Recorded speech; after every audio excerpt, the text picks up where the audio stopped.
अरे श्याम सिंह, हैं? अरे भाई, तुम्हारी आलू पूरी की बात तो देखो माननी पड़ेगी भाई। बच्चे से लेकर बड़े तक सब दीवाने हैं। हाँ। अरे रामू काका, बस बस, ये तो आप लोगों का प्रेम है सब, जिसकी वजह से मैं और निर्मला इतनी खुशी से रह पा रहे हैं। अरे निर्मला से याद आया भाई कि मुझे दादा कब बना रहा है भाई? अरे बस कुछ महीने और चाचा, अभी तो बस 4 महीने ही हुए हैं। बढ़िया बढ़िया। अच्छा ठीक है, कुछ सहायता चाहिए हो तो शर्माना मत बेटा, ठीक है? तू मेरे अपने बेटे की तरह है और मैंने कई बार बोला है तो बोल दियो। अच्छा जी जी चाचा, धन्यवाद आपका। अरे रामू काका, अरे सिर्फ आलू पूरी की वजह से नाम नहीं है हमरे शाम भाई का। हाँ, अरे पूरा गांव जो है इनका कितना सम्मान करता है। इनकी ईमानदारी और इनकी जो है दरिया दिली की वजह से इनका नाम है। हाँ हाँ भाई, ये बात तो बिल्कुल सही कही है तुमने, 100% की बात है भैया। हर रविवार मंदिर की चौखट पे जाके जो है गरीबों में खाना बांटना है, और दुकान पे कभी भी कोई गरीब आ जाए तो उसको जो है मुफ्त में ही खाना दे देता है ये बेचारा। अरे चाचा, भगवान जब इतना दे रहा है मुझे, तो मेरा भी तो धर्म बनता है कि मैं भी किसी जरूरतमंद को दूं, है कि नहीं? और फिर सोचिए ना कि किसी गरीब को 2 पूरी दे देने में क्या ही बिगड़ जाना है किसी का। भाई वाह श्याम, आदमी हो तो तुम्हारे जैसा हो बेटा, वरना ना हो। हाँ। तभी ठेले पर गांव के मुखिया उधम चंद का बेटा गर्जन अपने कुछ दोस्तों के साथ वहां आ जाता है। हाँ भाई श्याम, लगा फटाफट 4 प्लेट आलू पूरी, चल। लगाता हूँ, 2 मिनट बस। श्याम जल्दी से 4 प्लेट आलू पूरी बनाकर उन्हें परोस देता है। वहीं दूसरी ओर रामू और भीम चुपचाप ये सब देखते रहते हैं। अरे जितना मर्जी इतना खाओ, अपना ही समझो इस ठेले को। हाँ, सभी दोस्त एक एक करके पूरी पे पूरी और सब्जी मंगवाते जाते हैं और श्याम सिंह उनके लिए आलू पूरी लाता रहता है और थोड़ी ही देर में सबका पेट भर जाता है।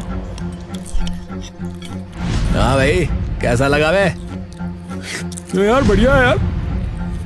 भाई वाह, मजा आ गया भाई। अबे यार, पर पैसे कितने हो गए? अबे पागल है क्या? है पागल है क्या तू? अबे मैंने कहा था ना अपनी दुकान है, और इसके लिए तो इतना ही बहुत है कि इसे मेरे बापू यहाँ ठेला लगाने दे रहे हैं, समझा? गर्जन अकड़कर श्याम की ओर देखता है। हाँ भाई, लेगा क्या पैसे? श्याम सिंह बस चुपचाप सर झुका लेता है और गर्जन और उसके दोस्त वहां से हंसते हुए चले जाते हैं। अरे बेटा श्याम, अरे तूने ऐसे ही क्यों जाने दिया उन्हें? पैसे क्यों नहीं लिए? अरे जाने दो रामू चाचा। अरे पर ये तो गलत बात है भैया। अरे वो मुखिया का बेटा है, और आपको तो पता ही है कि हमारा मुखिया कितना सिर फिरा है। क्यों फालतू में उसके बेटे से उलझकर मैं अपने पेट पे लात मारूं, बताइए? अरे मुखिया का बेटा है तो ठीक है, पर कब तक उसे यूं ही मुफ्त में खिलाते रहोगे तुम? है कल को ठेला लूट के चला जाएगा, तब भी चुप थोड़े ही रहोगे? अरे बेटा बोलना तो पड़ेगा ना, है? मुफ्त का थोड़ी आता है ये राशन बेटा। और फिर तू डर क्यों रहा है? अरे हम हैं तो सही तेरे साथ। हाँ भैया, एक तो वैसे ही उसके बाप ने पूरे गांव की दुर्गति की हुई है। बताओ, ना कोई रोड बनवाया, ना विद्यालयों की हालत ठीक हुई है? शौचालय बनवाने का वादा किया रहा और अभी तक नहीं बना है भैया। हमें पता नहीं है क्या? अरे मुझे तो ये समझ में नहीं आता कि पिछले 2 बार से ये जीतता कैसे आ रहा है चुनाव में भाई। ठीक है चाचा, अगली बार जब भी आएगा तो बोल दूंगा मैं। हाँ हाँ बेटा, बिल्कुल बोल दियो, डरने की कोई जरूरत नहीं है ऐसों से। कुछ दिनों बाद कुछ देर बाद गर्जन सिंह फिर से श्याम के ठेले पर आ जाता है। हाँ भाई, लगा एक प्लेट चल। श्याम धीरे से रामू की ओर देखता है। अभी लगाता हूँ। श्याम एक प्लेट में आलू पूरी रखकर गर्जन को दे देता है। गर्जन आलू पूरी खाकर जाने ही लगता है कि तभी श्याम उसके सामने आकर खड़ा हो जाता है। हाँ, क्या है? पैसे दो इसके जो खाया है। गर्जन की आंखों में एकदम से गुस्से का भाव आ जाता है। अबे ओए, अबे मुझसे पैसे मांगेगा? अबे भूल गया कि मेरा बाप कौन है? अबे वो चाहे जो भी हो, मुफ्त में थोड़ी खिलाता रहूंगा। मैं भी तो कमाने के लिए यहाँ पर खड़ा हूँ ना। गर्जन तभी श्याम का गिरेबान पकड़ लेता है। अबे ओए, अबे बापू को पता लग गया ना, फिर सोच लेना कि क्या होगा तेरे साथ है। तभी रामू वहाँ आ जाता है। अरे क्या करेगा वरना वो है? अरे अपने हक के पैसे मांग रहा है ये, छोड़ इसका गिरेबान। अबे तू कौन है बे बुड्ढे? ठेले पर खड़े सभी लोग गर्जन की ओर बढ़ने लगते हैं। अबे तुम लोग जानते नहीं हो मुझे। हाँ, मेरे बापू को पता चला ना तो तुम सबकी खटिया खड़ी कर देंगे, बता रहा हूँ। अरे उसका गिरेबान छोड़ो, हमने कहा भैया तुमसे। सबको अपने साथ खड़ा देख श्याम के सीने में भी एक जोश आ जाता है। श्याम झटके से गर्जन का हाथ अपने गिरेबान से छुड़ा लेता है। मेरे पैसे दो। गर्जन डरकर श्याम को उसके पैसे दे देता है और तुरंत वहां से निकल जाता है। उधम चंद आराम से हीटर के सामने हाथ सेक रहा होता है कि तभी गर्जन गुस्से में तमतमाता हुआ अंदर आता है। ए बापू, बापू। अरे क्या हो गया रे? इतनी भरी दोपहर में क्यों चिल्ला रहा है तू? ए बापू, मुझे ऐसा लगता है कि गांव वालों के मन से जो है ना, आपका खौफ निकलता जा रहा है। हाँ। अबे क्या बोले जा रहा है? साफ साफ बता। गर्जन सारी बात बता देता है। किसकी इतनी औकात हो गई कि तुझे धमकी दे रहे हैं? तू जा और मुझे ये बता दे कि वो आलू पूरी वाला कहाँ खड़ा होता है, बाकी मैं अपने आप देख लूंगा। जा। श्याम सिंह और उसकी बीवी निर्मला आराम से अपने बिस्तर पर सो रहे थे कि तभी उनकी आंख पर कोई रोशनी चमक उठती है। श्याम और निर्मला धीरे धीरे आंखें खोलते हैं और जैसे ही उनकी नजर बाहर धधकती आग पर पड़ती है, उसका मन भी एकदम से दहक उठता है। अरे ये क्या है? श्याम और निर्मला दौड़कर बाहर जाते हैं तो देखते हैं कि उसका पूरा ठेला आग की लपटों में जल रहा होता है। ठेले पर रखे बड़े बर्तन और ठेले की हर चीज धीरे धीरे नष्ट हो रही होती है। अरे अरे नहीं, अरे नहीं, अरे नहीं, अरे नहीं।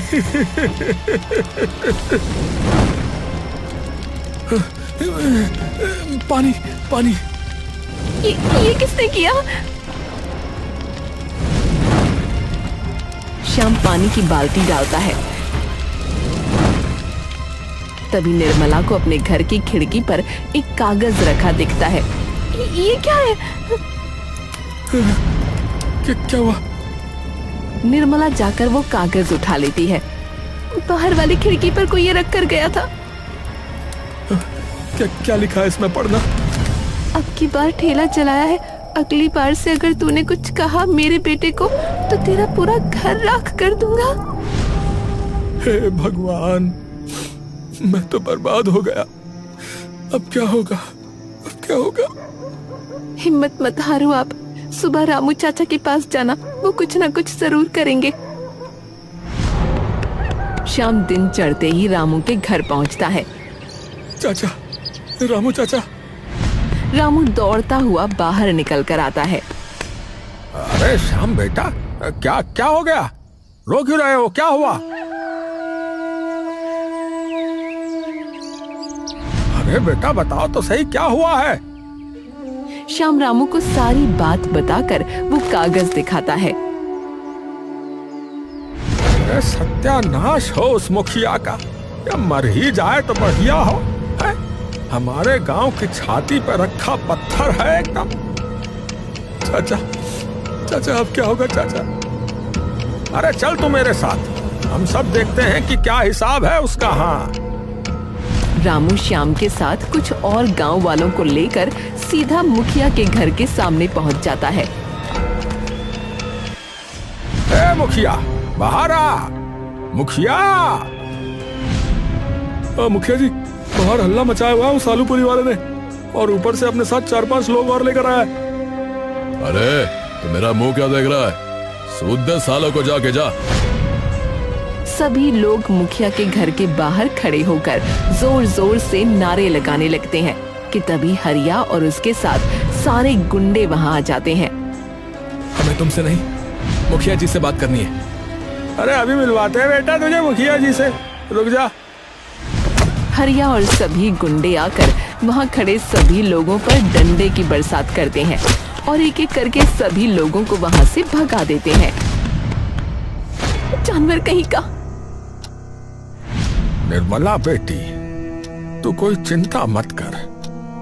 अब क्या होगा चाचा, अब क्या होगा?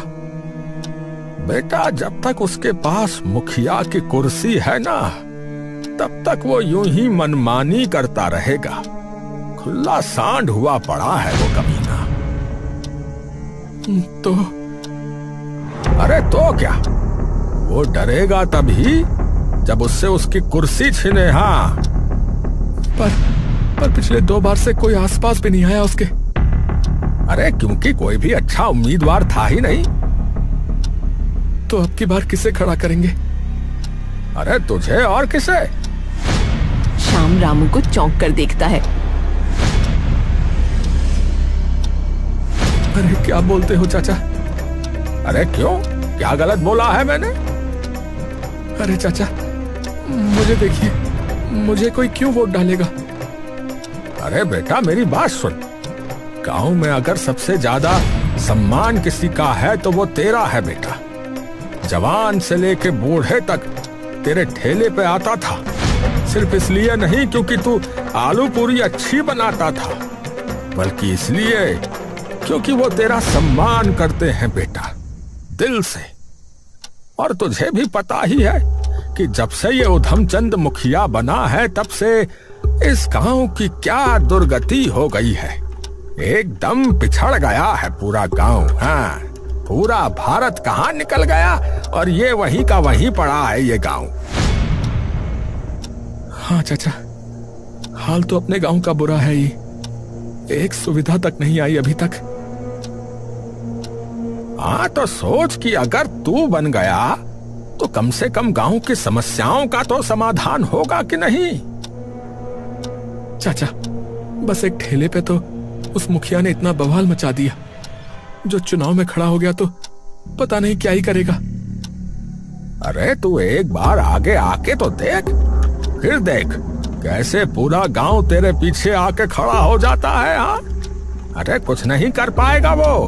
हाँ, लोगों की ताकत तेरे साथ है बेटा, और जीतेगा तो तू ही, क्योंकि पूरा गांव उससे तंग है, समझा? सही कह रहे हो चाचा। और आप खुद बताओ, आप क्या चाहते हो कि आपका बेटा या बेटी ऐसे गांव में जन्म ले जहां उधमचंद जैसे भ्रष्ट लोग रहते हो? श्याम कुछ देर तक रामू और निर्मला को देखता रहता है। और चाचा, पैसा भी तो लगता है चुनाव में, पैसा कहां से आएगा इतना? अरे उसकी चिंता तू मत कर, वो हम अपने आप कर लेंगे। तू बस अब हाँ बोल। हाँ तो ठीक है चाचा, अगर यही एक हल है तो यही सही। अरे भ्रष्ट लोगों का गांव में क्या काम है? हमारा मुखिया तो श्याम है। हमारा मुखिया श्याम है, हमारा मुखिया श्याम है, हमारा मुखिया श्याम है, हमारा मुखिया श्याम है, हमारा मुखिया श्याम है, हमारा मुखिया श्याम है, हमारा मुखिया श्याम है, हमारा मुखिया श्याम है। गांव वालों की आवाज सुनकर मुखिया उधमचंद बाहर आ जाता है और देखता है कि अब की बार चुनाव में श्याम भी खड़ा हो चुका है। मुखिया एक मुस्कान के साथ श्याम की तरफ देखता है और वापस अंदर चला जाता है। उधमचंद जैसे ही अंदर जाता है, आराम से बैठकर अखबार पढ़ने लगता है। तभी उसका बेटा गर्जन भी वहाँ जाता है। ए बापू, वो 2 कौड़ी का श्याम चुनाव में खड़ा हो रहा है, देखा आपने? देखा। अरे तो कुछ करो तो सही। अरे चिंता मत कर रहे, कुछ नहीं होगा। इस जैसे पहले भी मेरे खिलाफ खड़े हुए हैं, पर पिछले 2 बार से हम ही जीत रहे हैं ना। बोल। अरे पर अब उसकी खूब इज्जत है गांव में। ये सियासत है बेटा, सियासत। इसमें महानता से कुछ नहीं होता। अरे दिमाग चाहिए होता है, दिमाग। मैं कह रहा हूं ना कि तेरा बाप ही जीतेगा, है तो चिंता मत कर। गांव का मैदान खचाखच भरा है। सभी लोग शाम को देखने के लिए वहां खड़े होते हैं और जैसे ही श्याम मंच पर चढ़ता है तो मानो पूरा मैदान तालियों की गड़गड़ाहट से कांप उठता है। मेरे भागनपुर के भाइयों और बहनों, मुझे शायद आप लोगों को बताने की आवश्यकता नहीं है मेरे बारे में। आपका अपना आलू पूरी वाला श्याम सिंह। ठेला तो अब नहीं है, पर हाँ, कभी मन करे तो आ जाना, बनाकर अवश्य खिला सकता हूं। भाइयों, पिछले 8 से 10 वर्ष से जो इस गांव के अंदर हो रहा है उसे हम सब देख ही रहे हैं। सड़कों की समस्या, शिक्षा की समस्या, स्वच्छता की समस्या और भी ना जाने कितनी समस्याएं जिसे हम सब लोगों ने झेला है पिछले कई सालों से। तो मेरा आपसे वादा है कि अगर ये चुनाव में जीत गया तो इस गांव का विकास अवश्य होगा। ये गांव, इसकी सड़कें, इसकी मिट्टी मेरा घर है। ये गांव मेरी जन्मभूमि है, मेरी कर्म भूमि है और आप लोग मेरा परिवार हैं। और परिवार का सदस्य होने के नाते मैं आपसे प्रार्थना करता हूं कि कृपया अपने इस परिवार के सदस्य को अपना सहयोग दें, ताकि हम अपने इस घर को एक ऐसी ऊंचाई पर ले जाएं कि हमारी आने वाली पीढ़ियां भी हम पर गर्व करें। बस यही एक प्रार्थना इस श्याम सिंह की है अपने इस परिवार से। जय राम जी की भैया। सभी लोगों की तालियां श्याम सिंह का भाषण सुनते ही पूरे गांव में गूंज जाती हैं। अरे भैया, अरे हमरा वोट तो बेशक अभी ले लो भैया। हाँ बोलो, कहाँ लगाना है ठप्पा? अरे हमारा नेता कैसा हो? श्याम सिंह जैसा हो। हमारा नेता कैसा हो? श्याम सिंह जैसा हो। कुछ महीनों बाद ही सभी लोग अपना मतदान देने चले जाते हैं। चुनाव बूथ के बाहर भारी भीड़ इकट्ठा हो जाती है और वहीं दूर खड़े श्याम और रामू भी खुशी से सभी लोगों को अंदर जाते हुए देखते रहते हैं। अब तो बदलाव जरूर आएगा चाचा। अरे बिल्कुल आएगा बेटा, बिल्कुल आएगा। निर्मला ने तो मिठाइयां बना के भी रख ली हैं। वो तो उसका 9वां महीना चल रहा है, वरना मानती नहीं वो बिना यहाँ आए। अब आखिरकार मतदान की गिनती का दिन आ जाता है। श्याम सिंह चिंतित सा वहाँ खड़ा है और वहीं एक तरफ उधम सिंह बिल्कुल बेफिक्रा खड़ा हुआ है। सभी लोग शांत हो जाइए, परिणाम घोषित करने का समय आ गया है। उधम सिंह को मिले हैं पूरे 2012 वोट और वहीं श्याम सिंह को मिले हैं मात्र 176 वोट। जितने भी लोग उस वक्त वहाँ मौजूद होते हैं, सबकी सांसें एक पल के लिए मानो थम सी जाती हैं। क्या सिर्फ 176? इतने में उधम चंद के आदमी जोर जोर से उसकी जीत के नारे लगाने लगते हैं। वहीं दूसरी ओर श्याम एकदम चुप और स्तब्ध वहाँ खड़ा रह जाता है। उसके मन में आता है तो बस प्रश्नों का ज्वार और दुख। रामू उसके बगल में खड़ा अपना सिर पकड़ लेता है। अरे अरे ये सच नहीं हो सकता बेटा, पूरा गांव तेरे साथ था, फिर ये कैसे हो सकता है? रामू श्याम से खूब बात करने की कोशिश करता है, लेकिन श्याम को तो मानो कोई सांप सा सूंघ जाता है। थोड़ी देर बाद रामू श्याम को लेकर अपने घर आ जाता है। रामू और श्याम एकदम दुखी से होकर उसके घर पर बैठे हैं। चाचा, मुझे तो कुछ समझ में नहीं आ रहा है। अरे बेटा, समझ तो मुझे भी नहीं आ रहा है। आखिरी दिन तक पूरा गांव साथ लगा हुआ था, फिर क्या हुआ? तभी भीम वहां आ जाता है। अरे हमका पता है रामू काका कि क्या हुआ था, हमका पता है। अरे भीम, अरे तू यहाँ क्या कर रहा है रे? काका मुझसे बहुत बड़ी गलती हो गई है। मैं तो श्याम भाई और आपसे आग भी नहीं मिला सकता। श्याम उठकर उसके पास जाता है। अरे पर हुआ क्या है भीम भाई, बताओ तो सही। अरे आप हारे हो श्याम भाई, मेरे जैसे बिकाऊ लोगों की वजह से, श्याम भाई। ये सुनते ही रामू और श्याम चौंक जाते हैं। अरे भीम भाई, ये क्या कह रहे हो आप? सच कह रहा हूं भैया। चुनाव से पिछली रात उधमचंद के आदमी आए थे। उन्होंने मुझे 10,000 रुपए दिए और बोला कि जो है वोट उधम सिंह को ही देना है। मेरे बेटे की स्कूल फीस भरनी थी तो मन में लालच आ गया भैया, और मुझे लगा कि सिर्फ कुछ लोगों के वोट से क्या ही हो जाएगा, तो मैंने उसे वोट दे दिया भैया। पर मुझे तब पता चला जब वो जीत गया कि उसने सिर्फ मुझे नहीं बल्कि गांव के हर इंसान को जैसे हो सकता है वैसे, मतलब पैसा, शराब, यहाँ तक कि मारने की धमकी भी दी है भैया। ये सुनते ही श्याम और रामू दंग रह जाते हैं। मुझे माफ कर देना श्याम भाई। मेरे जैसे लोगों की वजह से इसके जैसे कमीने टाइप के लोग जीत जाते हैं हर बार। अरे भैया ठीक है माना, पर इतने लोग कैसे खरीद लिए उसने? मुझे भी कुछ तो गड़बड़ लग रही है। शाम तू घर जा, मैं और भीम पता करके आते हैं कि माजरा क्या है। मैं भी आता हूं ना चाचा। अरे नहीं, तेरा आना ठीक नहीं है, तू घर जा। निर्मला चिंता कर रही होगी।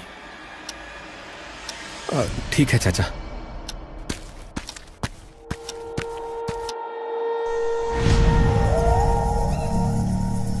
रामू और भीम जिला पंचायत के दफ्तर की दीवार के साथ झुककर आगे बढ़ते हैं, जहां दरवाजे पर पहरेदार लाठी पकड़े कुर्सी पर आधी नींद में झूम रहा होता है। अरे भीम सुन, सीधा सामने से नहीं जा सकते हैं, उसका ध्यान बटाना होगा, समझे?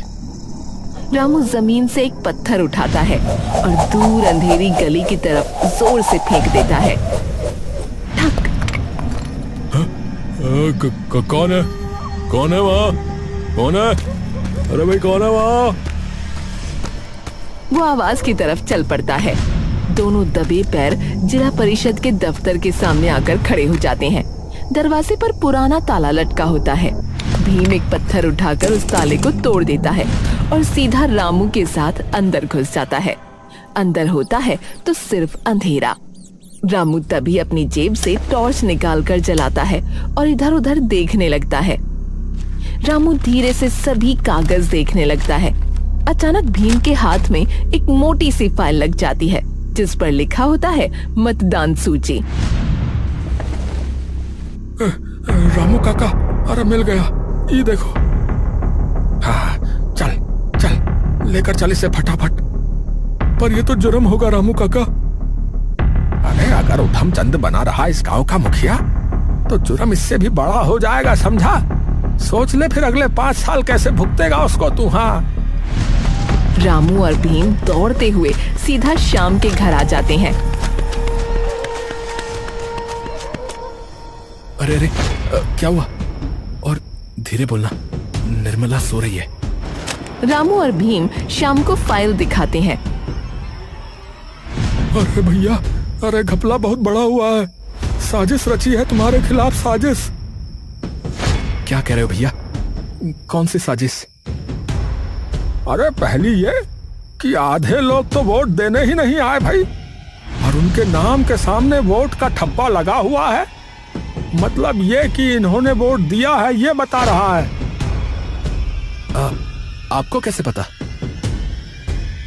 अरे मैं बताता हूँ भाई, मेरे चाचा शहर में थे, समझ गए? फिर भी उनके नाम के आगे देखो छप्पा लगा है, कैसे लग गया? और दूसरी बात, 45 नाम इस सूची में नए हैं जिन्हें कभी किसी ने देखा तक नहीं। तू खुद देख। एक मिनट, ये जो पता है, यहाँ तो सिर्फ एक इंसान रहता है, फिर इस जगह से 10 वोट कैसे गए हैं? हाँ, सिर्फ इस एक पते से नहीं, बाकी के कुछ पतों से कम 20-20 वोट पड़े हैं। हाँ। तो आप?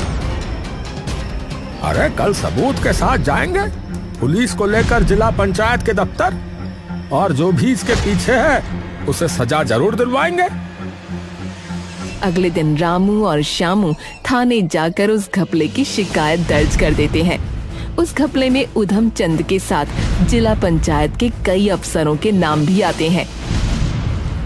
देखिए, हमने सभी सबूतों की जांच कर ली है और उधम चंद को अभी से ही गांव के मुखिया पद से निष्कासित किया जाता है, और 2 हफ्ते बाद फिर से गांव में चुनाव कराए जाएंगे, और इस बार सारी चीजें मेरी देखरेख में की जाएंगी।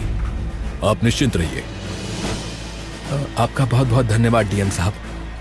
हाँ ठीक है, धन्यवाद। 2 हफ्ते बाद गांव में दोबारा चुनाव कराए जाते हैं, लेकिन इस बार मतगणना पूरी ईमानदारी और पारदर्शिता के साथ होती है, और आखिर में वो दिन आ जाता है जिसका इंतजार शाम को बेसब्री से होता है। इस बार के चुनाव में उधम सिंह को मिले हैं 26 वोट और श्याम सिंह को मिले हैं भारी मात्रा में 1500 वोट। श्याम खुशी से उछलकर रामू के गले लग जाता है। अरे 1500, जीत गए चाचा, हम जीत गए चाचा, हम जीत गए चाचा। अरे अरे हम नहीं बेटा, अरे पूरा गांव जीत गया बेटा, पूरा गांव जीत गया।